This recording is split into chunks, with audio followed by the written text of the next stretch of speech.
to the Doctor's Corner with Dr. Kline and Janelle Elgoway.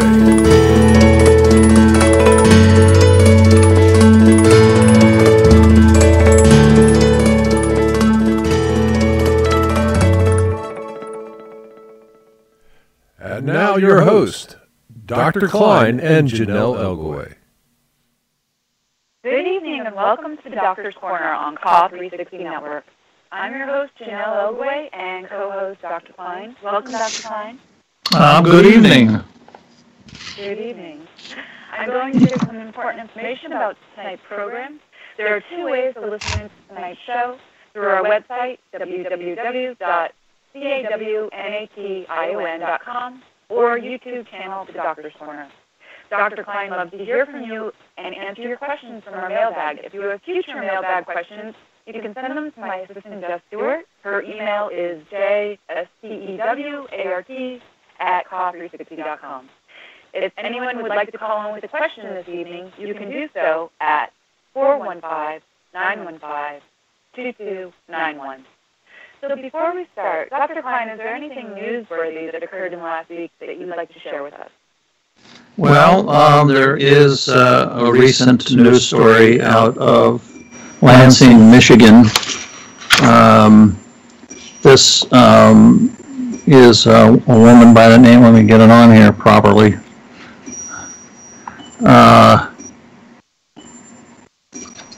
This is a woman by the name of Shay Manson. She's a resident of Lansing, Michigan. Known in social circles, was a bon vivant in the neighborhood. She was a marathon runner, and she injured her ankles. And from what we've been able to learn, she did have a chronic pain syndrome, probably central regional pain syndrome from the ankle injury, which is pretty common in these terrible secondary pain diseases. She was treated with pain medicines, but about a month before this picture was taken, her doctor told her that she really couldn't take both Valium and pain medicines and need to have them reduced. So she went to the Michigan River outside of Lansing and drowned herself. And she's now dead. When did this happen? Last week.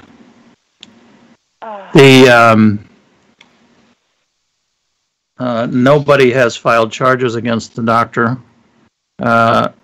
There is really no legal defense against me doing something to a patient by taking away medicines that were previously working, leading to her death.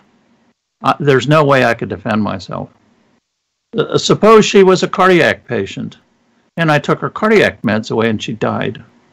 Suppose she was on insulin, and I said, you don't need that anymore, just stop your insulin, and she died. I would be culpable. That's called involuntary manslaughter. So, how come doctors right now can be charged and go to jail possibly, but yet a doctor takes away medication that somebody needs to live, and they don't do anything? It's our old theme, fear of addiction phobia. There was recently a case of a doctor whose patient killed himself took all the medicines that were prescribed him and added a few more. And he was convicted and sent to federal prison for 63 years. Which is a life sentence. He was in his 50s. His son has filed a clemency request with President Trump because it was so egregious. But this is why doctors don't want to prescribe anything. It's not the DEA so much, it's juries. It's the juries that are convicting the doctors. That's right. And you never know what you're going to get with a jury either. And so the juries suffer from, guess what? Fear of addiction phobia, right. And they figure, oh my God, what's next? What's next? People ranging the streets and killing us and stealing. We got to take care of these kind of doctors. Imagine a doctor prescribing this stuff and now the person's dead. The ignorance level is really bad. It's very similar to the ignorance level in Salem, Massachusetts in 1692. And I don't like to use the word witch hunt because it sounds corny, but it really is a witch hunt because people are being hanged with improper evidence. The witch trials in Boston, and it was in several towns, by the way, it wasn't just Salem, involved evidence that was called astral evidence, evidence that came to you in a dream. In other words, made up evidence. Now, the police and the prosecutors prosecute doctors for prescribing too much because they believe if you prescribe too much, you cause a lot of addiction. That's not true. We've been prescribing too much, according to the experts, for years. And there's no increase in addiction. There's an increase in deaths. And that's what we want to talk about tonight. All we see in the paper... Go ahead. No, go ahead. All we see in the paper is 142 people dying every day. 40,000 people died this year. 125,000 over the past 10 years. But nobody's asking the really important question. Who's dying? Yeah. Who is it that's dying?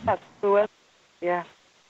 Now, Deborah Horry, who's head of the branch of the CDC, where the guidelines were produced, I saw her giving a testimony in Congress, and she said, you know, this affects every community in the country. Now, that's a loaded word, because what does that bring to mind? A community kid in high school who's now dead because the doctor prescribed opiates and he got on heroin and now he's dead. That's the link to communities. So when a major a CDC official says this affects every community, what they're trying to do is make this 40,000 people sound like this is going to happen in your community. Right. Like, beware everyone. Beware everyone. This is in every community. It was a very telling statement, and this was before Congress. Yeah. So you see, that's fear-mongering. So 40,000 people dying in communities, I mean, that sounds pretty horrible. Epidemic, crisis. But we got to go back to the basic question. Who's dying?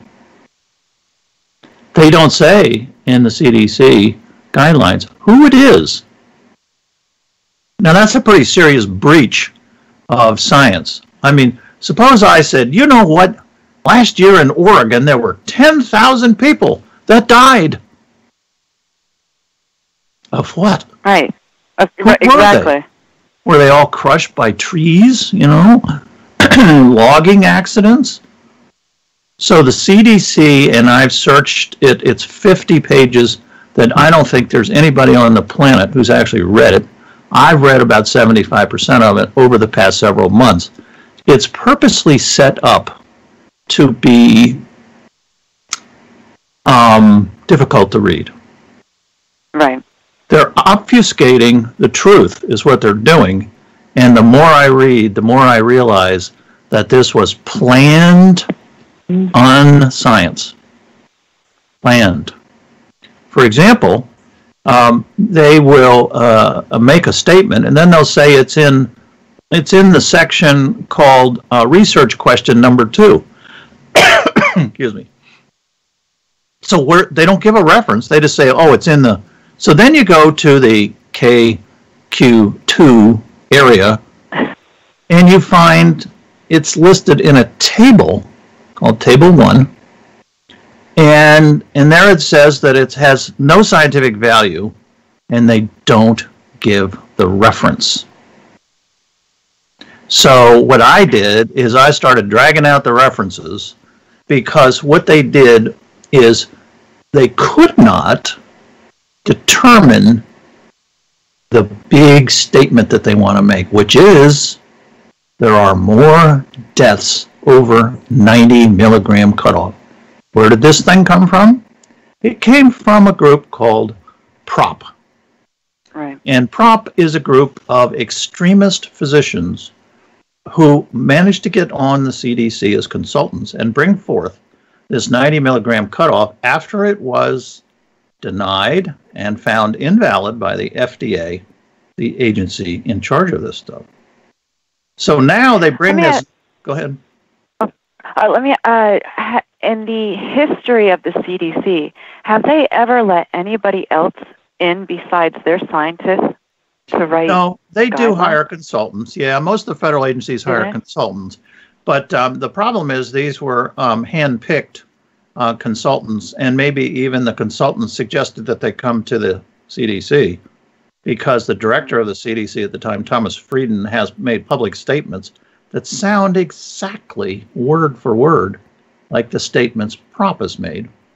PROP is an extremist group. There are no other physician groups that have suggested we have a cutoff for the use of pain medicine any more than any doctor groups have ever said, well, you know, we need to have a cutoff for insulin. You know, too many people have low blood sugars and die, so we just need to stop giving insulin. There's another good example. Penicillin actually is an extremely safe antibiotic, and you can almost give as much as you want. Now, some people have an anaphylactic reaction to penicillin and almost die or die. So we could say, well, we need to stop using penicillin, but we don't. We just watch for the side effect. If some people become addicted, it's rare, 1 in 300 people will become addicted because they have the gene, then they should be apprised of the fact they're likely to have this side effect, and they should make the decision, not the doctors.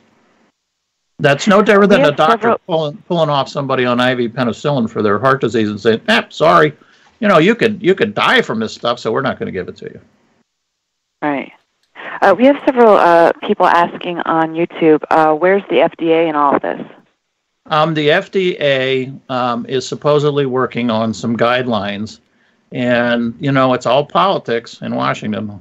You don't step on the toes of another agency, you know.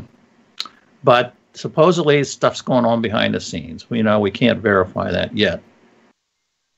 So back to the central theme. The central theme is these drugs are dangerous. If you take more than 90 milligrams, you're going to increase your probability of overdosing and dying. Now, wait a minute. So we don't even know who's overdosing. So interestingly, I discovered these papers that I have abstracted. And these are papers quoted in the CDC guidelines to prove that the more people die over 90 milligrams, or more people die who take this too long. Say that again? So in other words, these are the papers that are used to prove the CDC's point. If you take too much over 90 milligrams, you're going to increase the probability you're going to die from an overdose. Okay. Where's the research on that? Okay, well, the research are these papers that I have finally extracted from the CDC. Okay. And all of a sudden it dawned on me as I was reading these papers that these are in what they did is they scanned files of Medicaid, they scanned files in Canada, HMO they picked an HMO, here's the one from Ontario. So what they did is they scanned these medical databases with like 400,000 people in them. But these were people on prescriptions, right? So who gets on a prescription database? People that are getting prescriptions. So when I ran the numbers and subtracted the number of people who commit suicide on opiates, guess how many people die in the United States who are medical patients who are getting their prescriptions filled by doctors? What is it? 500 Out of? out of 10,000 people taking pain medicines. How many people die in the CDC guidelines? 40,000. So if 500 are dying, like you and me and everybody else that takes pain medicine, what's going on here? What's going on is the proof that the numbers CDC is putting out are from street addicts. Only 500 of the 40,000 are everyday people in communities. So what the CDC report was is actually a study of street addicts. And more street addicts die every year since 1970. But they don't say street addicts. Nope, they don't even say addicts. They don't even define their population, which in science is a big no-no. It's just overdoses? They just say overdoses.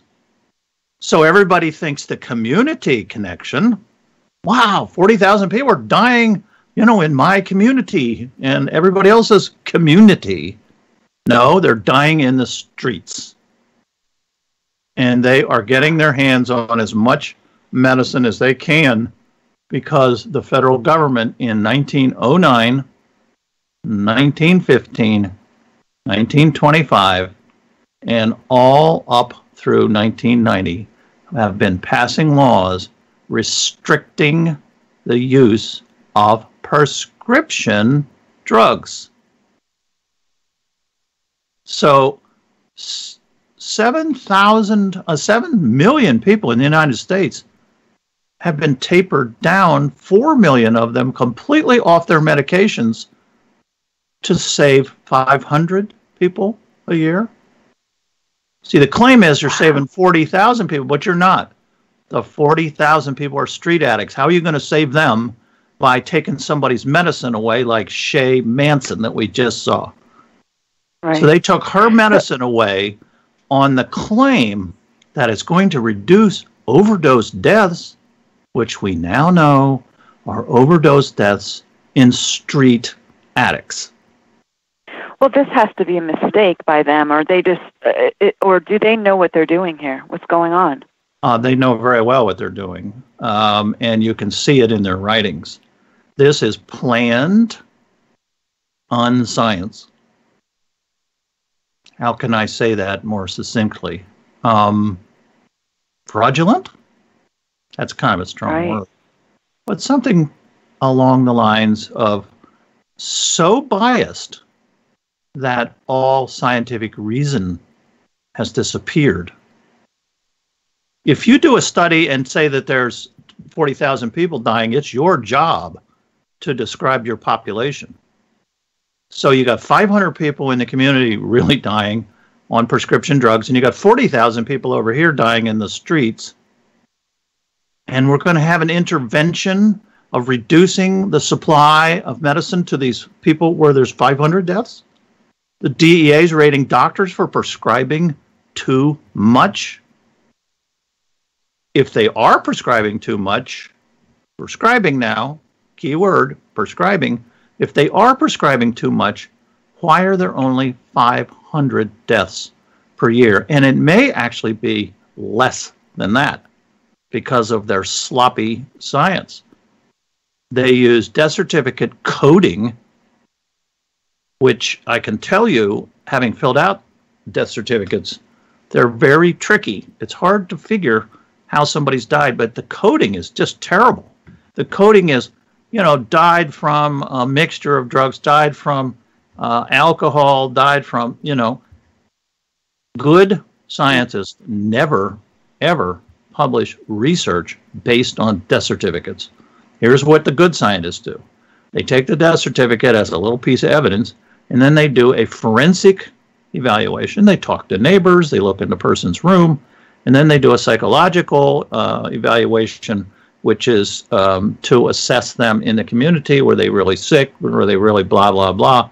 Then they get the medical charts, and they look through the medical charts. But, this would be too much time spent. So the CDC just used death certificate data, which I am sorry, you get an F. You do not publish any studies, especially those that have now negatively affected 7 million people. We just did a poll, and excuse me, go ahead.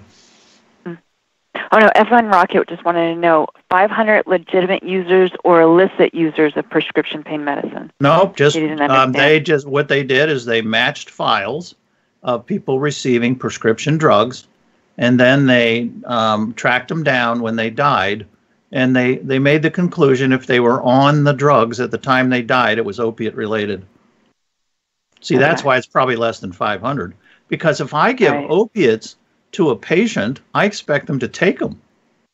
And if they happen to die from a heart attack or a stroke, they're going to be in their system. So you can start to see when they just extracted data from people who died with opiate prescription, not even in their bloodstream. In other words, they looked at their prescription files, and if one was filled, 10 days before they died, oops, opiate-related death. I mean, this is chicanery. These people, and I'm going to say it in public, they're charlatans. They are attempting to push an extreme agenda that nobody else in medicine has ever pushed. And they are purposely obfuscating the facts to frighten the public into their agenda because they are personally afraid of opiates. The people behind this are suffering from fear of addiction phobia. And that's what's turned them into zealots. And as one FDA person said, these people are fringe lunatics. And as far as I'm concerned, they are. And I'm coming to that conclusion as I read more and more of the papers from the CDC. This is a several month project for me, but here they are. These are the latest. They couldn't find out if the dosage was related to the death because all these people were addicts. You can't go out and do a study on addicts. You can't find them. So you see, they resorted to databases of people receiving prescriptions, and they shot their foot off. And I'm going to help them load the gun. Well, people are asking right now, so how do we get the correct information out? How can we discredit Kolodny? Well, you don't have to worry about Dr. Kolodny. What you want to discredit is the CDC because they invited him. Right. So let them explain. I'm going to be pulling all this together and writing a little paper, with these references that people can check, and I'm going to put it on Medium, for people to take around. But you got to remember that the country is gripped in a fear of addiction phobia. So there's a lot of people, if they were to read this paper, go, so what? I'm sure this is a bunch of crap. Dr. Kline's a fanatic. He's the lunatic. But, my job is to put stuff out there. I'm a fact finder. So I'm going to put these facts out there. Anybody can get these studies. By the way, one of these that concluded that more people died, prescription drug people, died of overdose over 90 milligrams. When I looked at their data, they had, and I think I mentioned this before, over 90 milligrams, there were 185 deaths. You can see low numbers, right? And then I looked and added up their numbers, and guess how many died under 90 milligrams? 210. So 185 over, 210 below. And you know what? The FDA caught on to this because the prop group went to the FDA 3 years before the guidelines and tried to get these pushed through the FDA, and the FDA spent 9 months looking them over, reading all their references, and giving it careful consideration. And the FDA said, sorry, this stuff is invalid. You have not made a good enough argument. As a matter of fact, the FDA said it was 100 milligram cutoff, by the way, at the FDA. So I guess they changed it to 90, thinking, this sounds different. So the FDA said, as many people die below the 90 milligram cutoff as above. So they must have read this paper, which was listed in their citations. This is gross dishonesty. Also, the majority of these papers, one or more of the authors belong to PROP, the group of people that believe, as Jane Ballantyne, one of the founders, said she did not, and this is on their website, she did not believe that any chronic pain patient needed to be on pain medicine. This is a licensed doctor. An anesthesiologist. So what are they supposed to do? Take Tylenol? No, she says a thoughtfulness and thinking. She didn't mention the garlic bag. But she believes that people should go to psychologists and use thoughtfulness to overcome their pains. This is so bizarre that a grown-up doctor from the Mass General in Boston would make a statement, and anybody can go see it. They go to the PROP website and see her interview. No chronic pain patient needs to be on pain medicine. Now, that kind of stigmatizes this PROP group as being lunatics. Yeah. Any doctor that would say something like that is a lunatic. There's something wrong with her, in my personal view. Then Andrew Kolodny gets on there because he formed the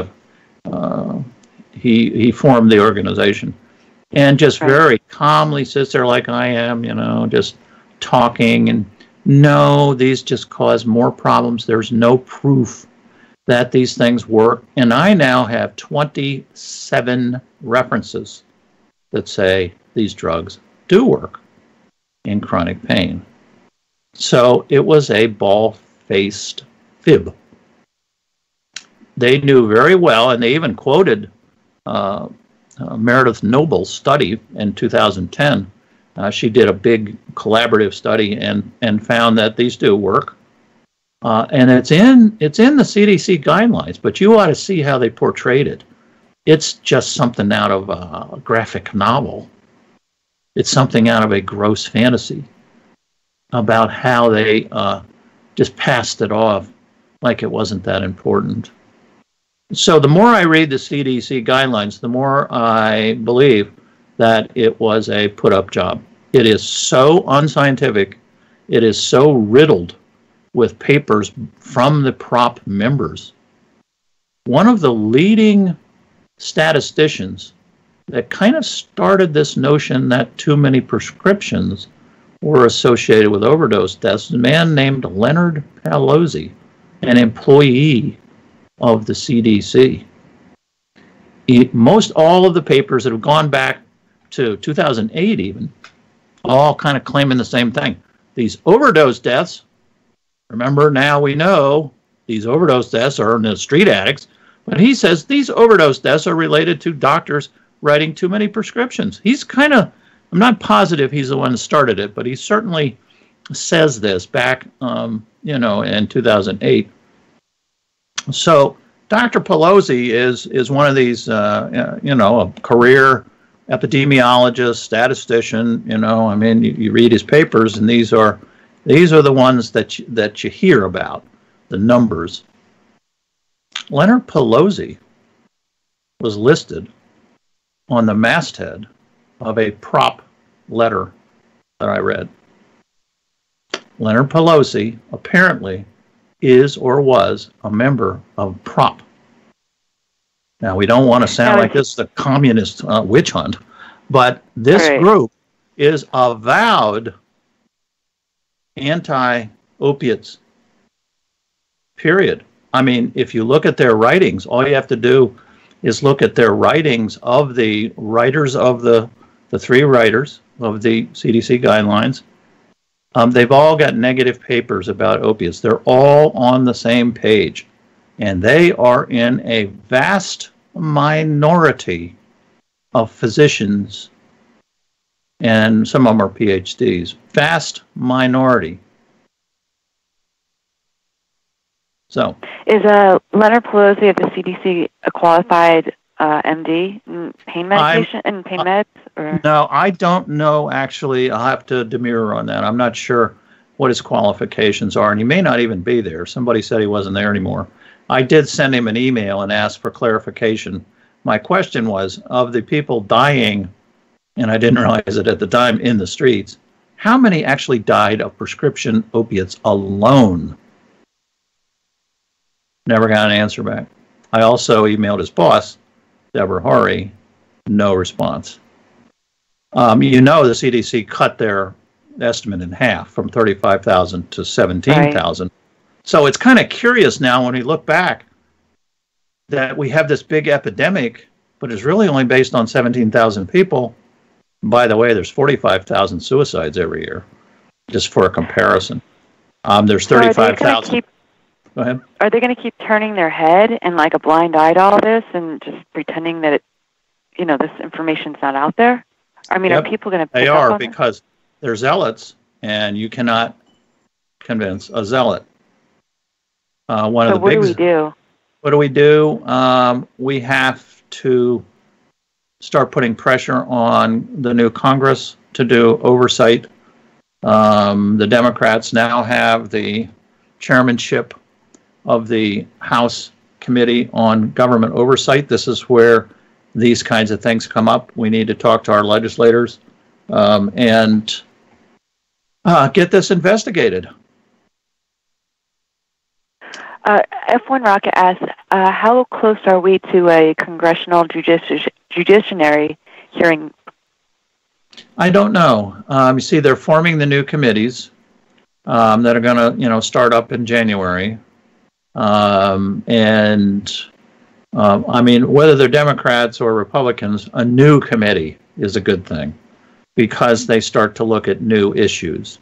The current House Committee on Oversight, which is one of the most powerful committees in Congress, has been spending all its time trying to pin Hillary Clinton to the wall over her emails. And I think they're still on that. They spent $12 million, and they came to no conclusion. So irregardless of what your politics are, that's an awful lot of time on an issue about emails. We need to be looking at things like, what's the DEA doing? You see, the DEA is arresting doctors based on prescribing too much, and that's based on the CDC. So the the DEA is enforcing the CDC guidelines. Now, the DEA operates under Richard Nixon's the CSA, Controlled Substance Act, 1970. So they have to do that. I mean, it says in the law that the DEA's responsibility is to enforce this law, and if there are parts of the law, then they go enforce them. The part of the law they're enforcing is called prescribing outside of for a legitimate purpose is okay. If it's not for a legitimate purpose, then they need to be investigated. And the DEA believes, because of the CDC, that prescribing too much is outside of practice. They're actually making a medical decision. But I'm not faulting the DEA because they operate under Jeff Sessions and the DOJ, and they operate under the laws. So they're police officers, and they go out and they do what they're told. So we need to have the Richard Nixon law reviewed, and the relationship of the DEA to the Richard Nixon law, which John Ehrlichman confessed to 20 years later had nothing to do with health. It had to do with catching Richard Nixon's enemies, who were basically hippies and black folks. And that's when they started jacking the sentences. So we have a democracy, and it does work, but people need to talk to their representatives, and hopefully I'll have some information on my Medium page that people can copy and take to their legislators. There's some there already. There's one called the Opioid Refugee Crisis, which sort of analyzes the crisis and makes some general recommendations. So people can start with that. It's kind of long, and legislators don't like long things. So I'm going to be working on, making some bullet points and that kind of stuff that people can use. And all of my stuff is free to use. I do not have a copyright on anything. My job is to put the information out there and fact find. And this is my office, and I've got 62 folders filled with 1,800 papers on addiction, on pain disease, on the medications themselves. And so I can kind of serve as a librarian, if people need references or whatever, and then I will put them together on Medium. But this is a tough problem. The pharmacies, I'm dealing with pharmacies every day now, and it's taking time away from my central project because what they're doing is they're making so much money by not filling prescriptions.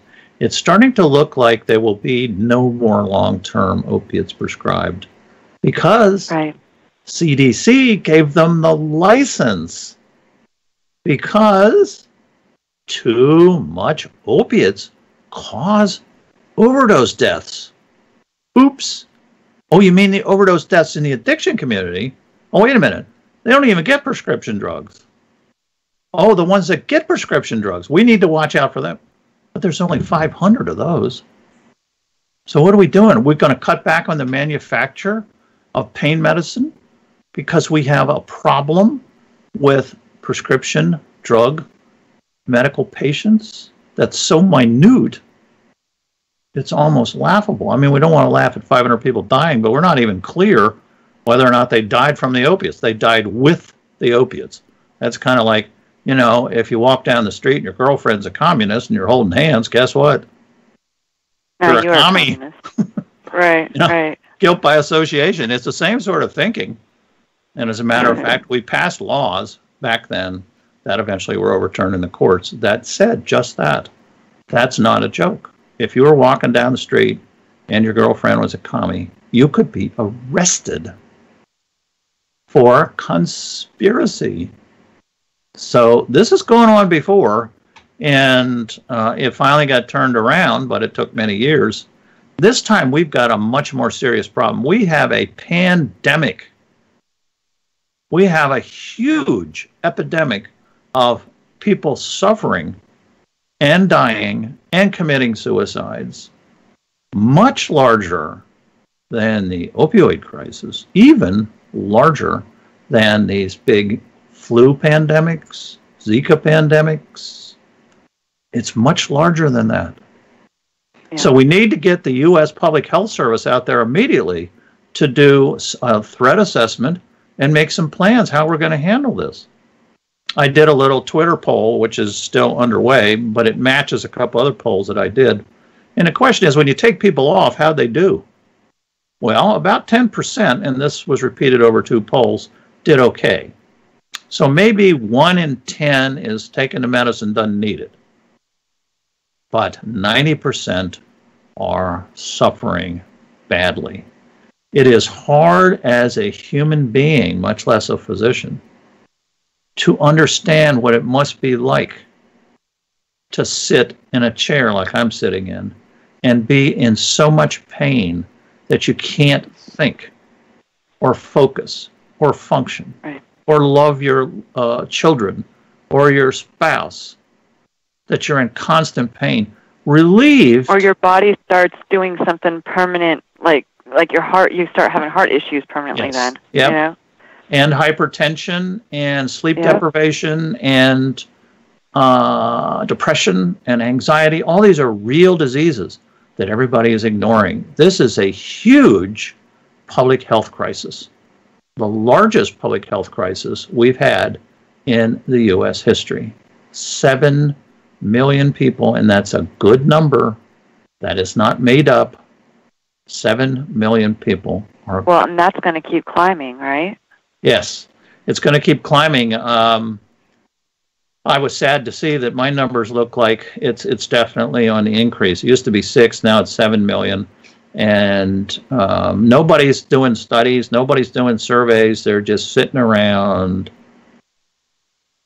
blind. See, this has never happened before. There have been a lot of drug wars all the way back to Eisenhower. But innocent people haven't been crucified.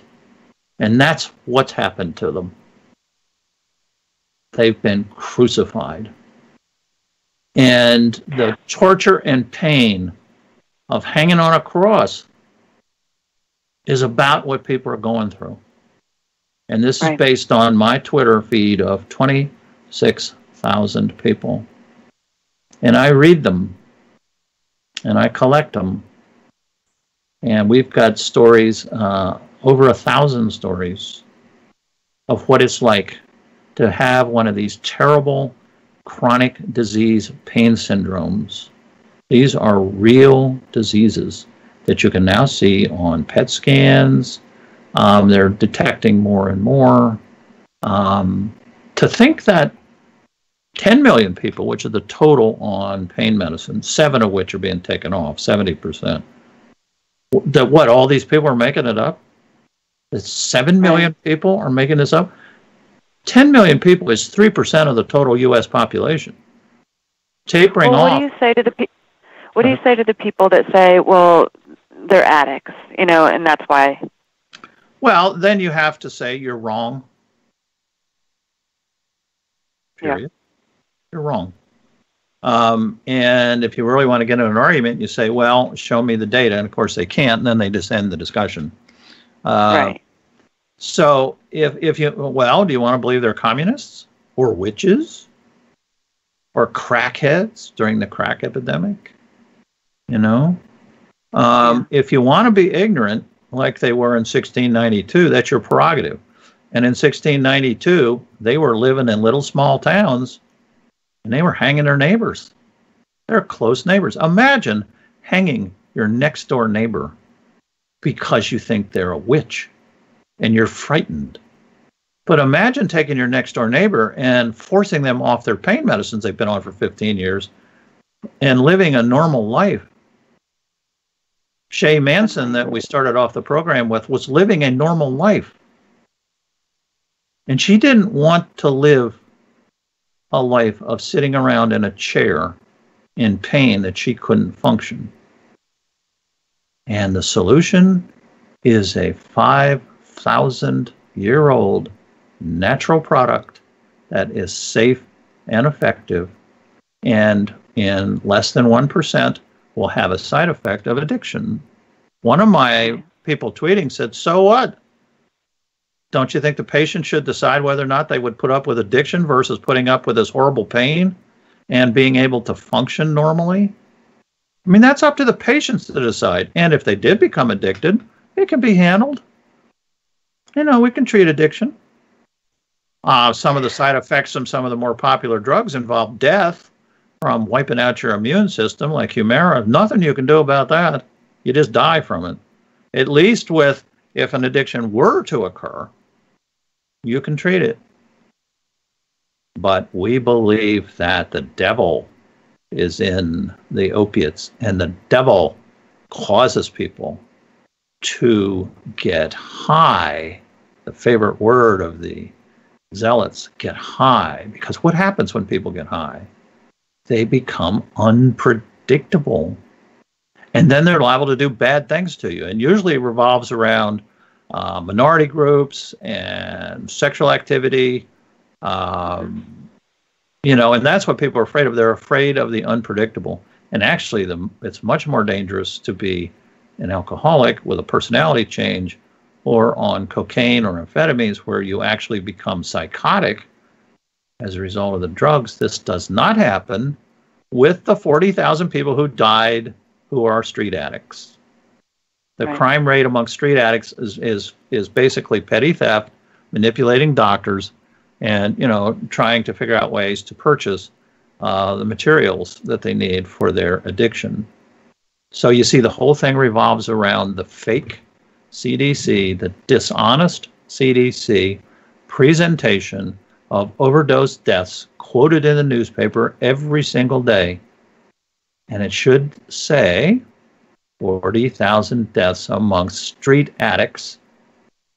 And yes, 500 amongst medical patients taking prescription drugs. So. We have a few questions. Andrew asks, any suggestions on how to talk to my doctor to increase my RX from 45 MMEs to 90 MMEs? I was on 120 MMEs through the VA for 13 years until they cold turkeyed me. No, you just have to tell them that you prefer they follow the FDA guidelines. Okay. Since the CDC guidelines are voluntary, thus non-binding, you would prefer that they follow the binding regulations from the FDA, which is the regulatory agency legally in charge of drugs, and they have no upper limit. Okay. So they're not going to put you at 90 or 120 no, or 200? Matter of fact, there's the word MME is not even in the FDA guidelines. Not even in there. Because it doesn't apply. There's nothing to really show that. They just kind of. Why did they pick 90 MME? And was it because if they got it to there, then they knew that they'd be able to completely take out pain medication for everyone? They made it up. They made up 100 milligrams when they took it to the FDA in 2012. And by the way, if anybody wants to Google the report, you can read the report. It's FDA 2012-P as in Paul -0818, and you put it into Google, you can read it. Skip the first part. There's a long first part about long-acting medications. And then you'll get to the parts that were included in the CDC guidelines that the FDA said, sorry, no scientific evidence. So that in itself is bordering on dishonesty, gross dishonesty. FDA is the agency to rule on prescription drugs. You take a petition in there, they say that none of this is of value. So then you run over to the CDC and you get it published there because the FDA wouldn't publish it. What do you call that? That's scientific dishonesty in my personal view. We have a caller from area code 616. What is your name and what's your question for Dr. Kline?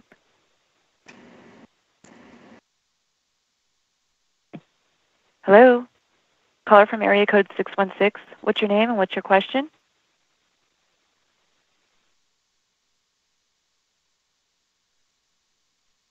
Hello? Hello? Okay. Hi, I can hear you now. Sorry about that. Okay. My name is Michelle. I want to know if the fentanyl patch is counted as double MMEs. I was told that by my pain clinic physician. Yeah, there's a lot of fibs coming out of these pain clinics. I don't actually know the answer to that because I don't follow the MMEs. They're not reliable. Okay. Alrighty. I'm just curious. Thank you. Yeah, no, it sounds like a made-up story. I kind of pretty common in pain clinics. Yeah.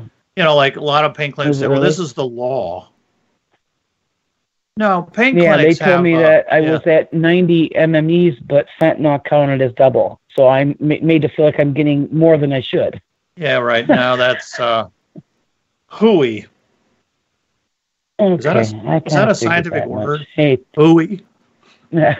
I think so. It should be anyway. Yeah, okay. All right, thank you. What you can do when the pain clinic says those things is to say, where did you get this 90 milligram thing? Is that at the FDA? Now, the FDA is the legal agency, not the CDC. So why aren't you going by the FDA? And is that in the FDA? I mean, just pin them to the wall. Yeah. Sylvia asked, do you think that we will ever be able to change these regulations? Yes. Okay. How? How do you see it? In the midst of the horrible communist crisis, there were writers, actors, directors, producers in Hollywood that had their careers ruined for 15 years. That's how long it took to get out of the McCarthy communist threat. So, we've been at this 2.5 years. Maybe we can speed it up a little.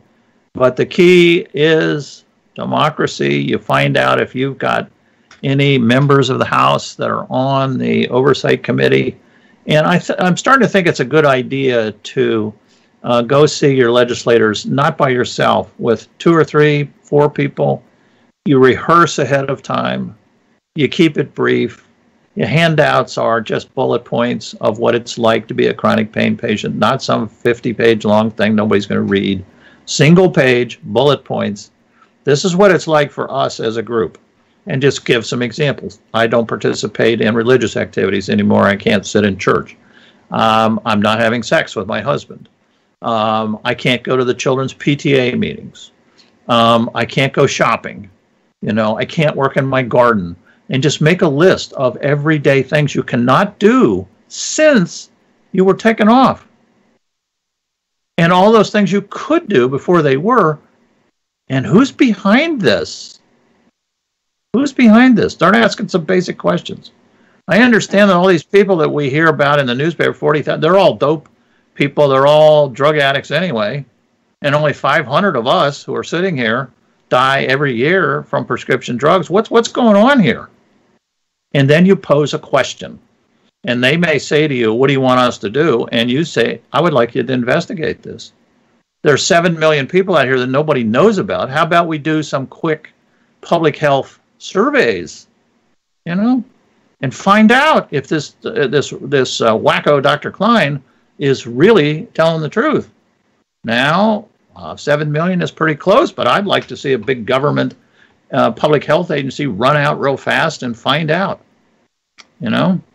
I'm just providing a snapshot. So take that as probable information, not possible, probable. By the way, the difference between probable and possible in logic is you say something is possible and it doesn't turn out, you don't have to defend it. If you say something is probable and it doesn't turn out, it's your job to logically defend why it didn't turn out. So probable is a much stronger statement. So we need to start using the word probable. We need to start asking for U.S. public health assistance, maybe even sending out public health doctors to form rescue clinics where we rescue people that are in agony. We have another call, a caller from area code 541. What is your name and what's your question for Dr. Kline? Hi, Jonelle and Dr. Kline. This is Steve Hicks from Oregon. Hi, Steve. You guys have saved my life. Thank you so much.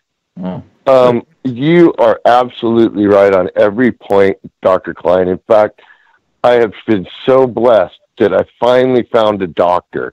I only have to travel 8 hours back and forth to get there, but one that finally has actually listened to me.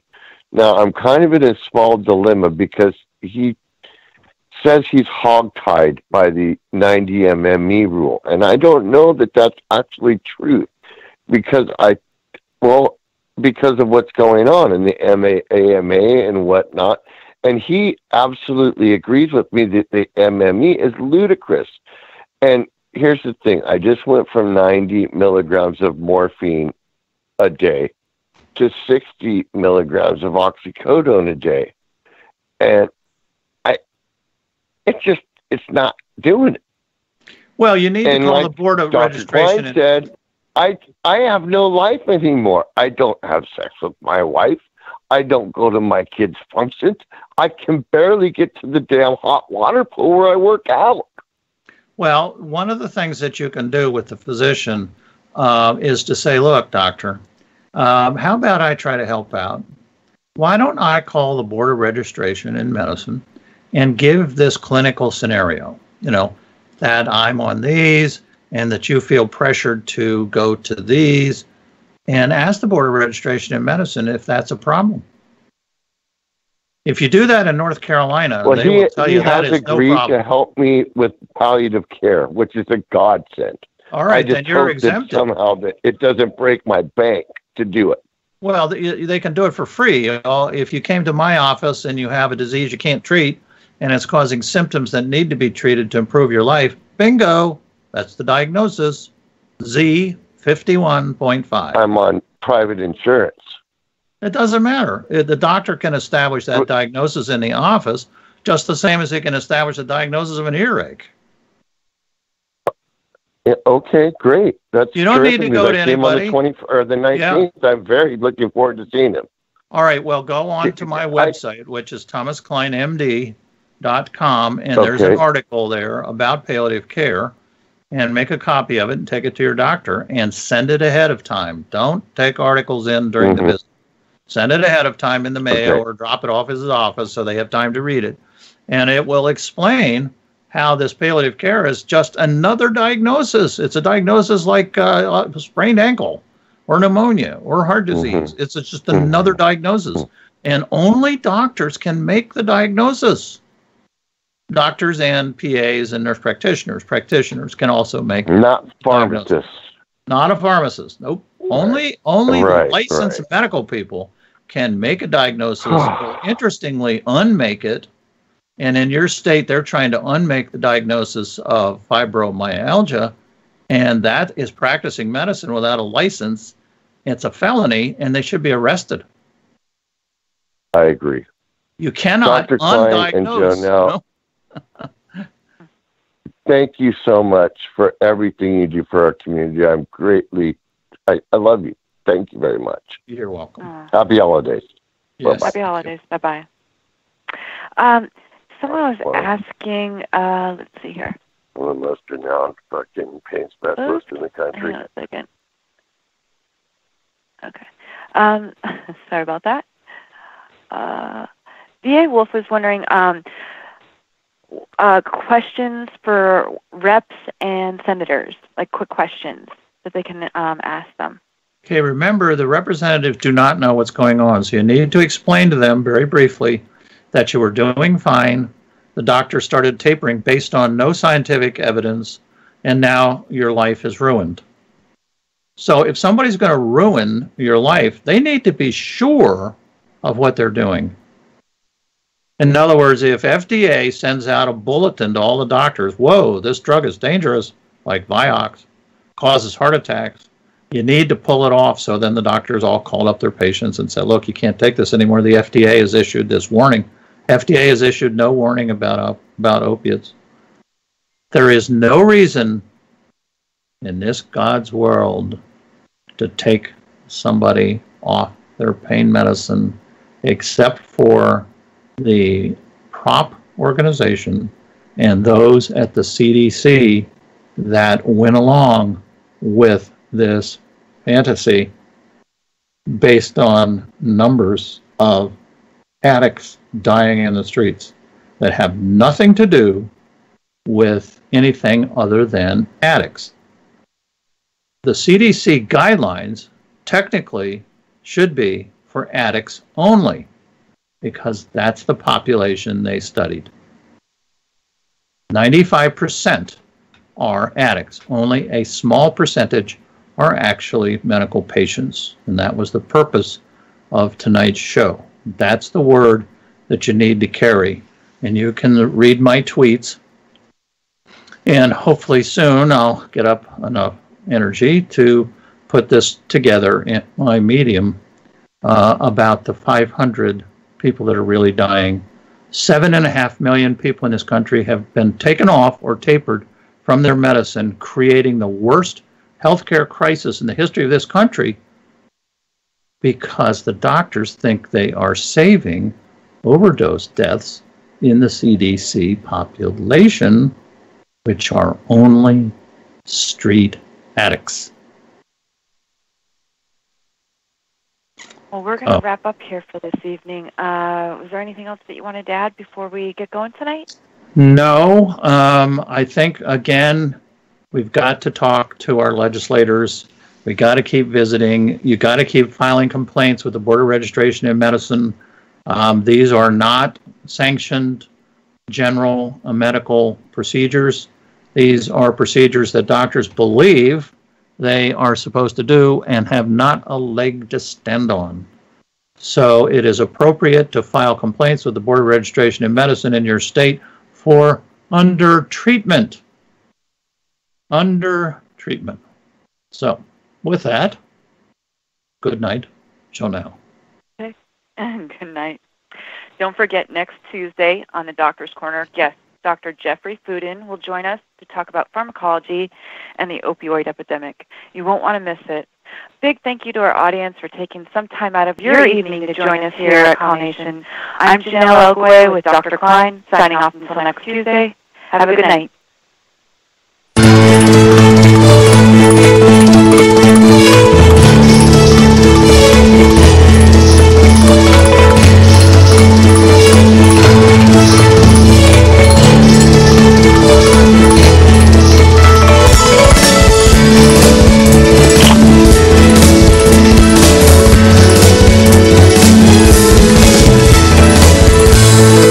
This has been The Doctor's Corner with Dr. Kline and Janelle Elgway.